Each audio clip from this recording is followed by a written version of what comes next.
say, look out, Jack battle. Another one you dig. And hey, I know we all seen Snowfall, and if you ain't, you been sleeping on a rock. But I know Uncle Jerome, OG Puddin is who this dude's supposed to be based off of. Teach your bitch ass man how to squabble, Jack. But anyways, let's get into it. I know y'all know that. Teach your mans how to squabbles. It's a like OG Puddin.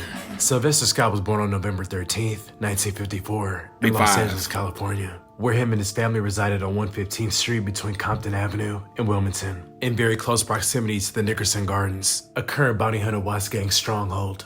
In 1972, the Scott family would relocate to Compton, where they lived in a single-story home on Piru'S Street, off Parmalee Avenue. In the early 1970s, the Crips evolved into the East Side Crips and the West Side Crips, and later the Compton Crips. The sets would arrange rumbles with foes. The fights were hand-to-hand at first, which Raymond Washington preferred, but intensified to include the use of bats, chains, and knives. Meanwhile, Crips continued to claim new neighborhoods in Compton. This was at a time Compton was over 90% black. Raymond Washington, Tookie Williams, and Michael Conception began victimizing students attending neighboring Centennial High School. Within a short period of time, they gained a significant following. But when Raymond, Tookie, and a small group of followers attacked Puddin and Vincent Owen, it set off a significant chain of events. Puddin and Vincent, who both lived on Piru'S Street, refused to be victimized and fought off the attack. At the end of the confrontation, someone could be heard saying, "Don't mess with nobody from Piru'S Street and take that Crip nigga with you." They would create the Piru'S Street Boys and claim the turf around Compton's West Piru'S Street, which intersected at Central Avenue, just north of 136th Street. Puddin was described as a scrawny kid at the time, who enjoyed throwing the football around. The Piru'S were originally associated with the Crips, but split off after a few internal battles. Because the Crips heavily outnumbered the Piru'S, Puddin had to string together smaller black sets that bordered the areas near Willowbrook. They eventually became the Bloods and adopted the color red. Usually when a gang is vastly outnumbered, they have to be extra out with the violence. So at that time required the Piru'S to up their firepower. And to be able to afford this artillery, they had to imitate the Crips by getting involved in the drug game. Puddin was a teen nobody wanted to mess with. He evolved into not only one of the biggest drug traffickers in Compton, but the head honcho of his most violent gang as well. Puddin wasn't known as a fighter. He would gain his notoriety on what he did when he had a gun in his hands. As the leader, he set the tone and created an atmosphere of intimidation. All the Piru'S followed suit.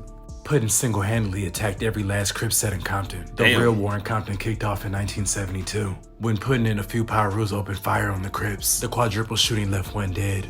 Puddin had a massive target on his back, as Compton's most wanted, because all the Crips wanted him dead. But Puddin was very elusive. He would strategically keep switching vehicles after he carried out a series of attacks. That's smart. Over time, his name began having a mystical aura attached to it, and people were beginning to think he was untouchable. Puddin would venture into the east side of Compton and shoot up the Red House on numerous occasions. The Red House was a notable home located on Pine Street that Tookie and the Crips would frequent. Puddin had a hit list and wanted all the top Crips to get it. He eventually got Tookie.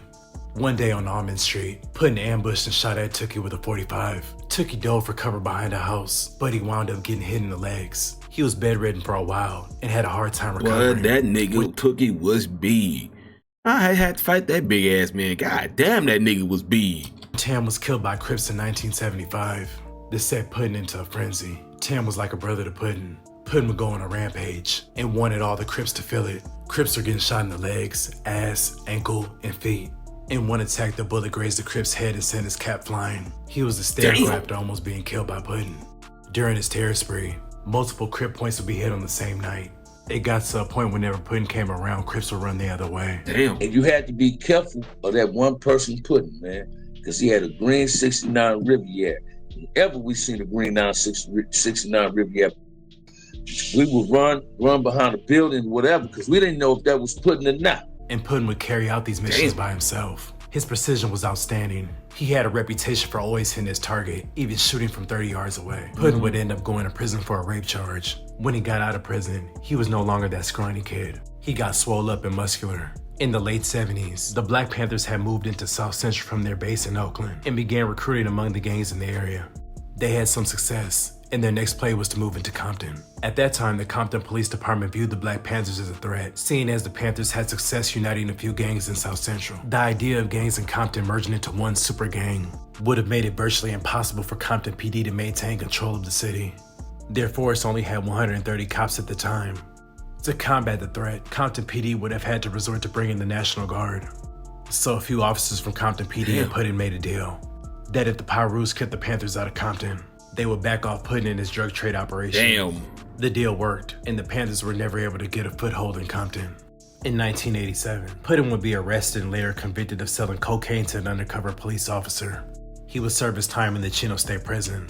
In 1991, Puddin and more than a dozen other drug dealers testified against 6 LA narcotic officers accused of beating drug dealers, stealing money from some of them, and planting cocaine on others. According to federal prosecutors, the narcotics officers planted a plastic bag containing 118 grams of cocaine in Puddin's car and arrested him on drug charges. Puddin told the FBI and the grand jury that $16,000 that he kept in a paper bag was missing after deputies searched his mother's home, though he said he never reported the theft because the cash came from drug sales. Damn. When Puddin got out of prison, he got into a relationship with Joelle, also known as the First Lady of Death Row. Things were hot and heavy at first, but they eventually went through a rough patch that reached a boiling point when Joelle shot Puddin in the chest. Damn. Joelle would claim self-defense, saying that Puddin was physically abusing her and was jealous of her success with Death Row.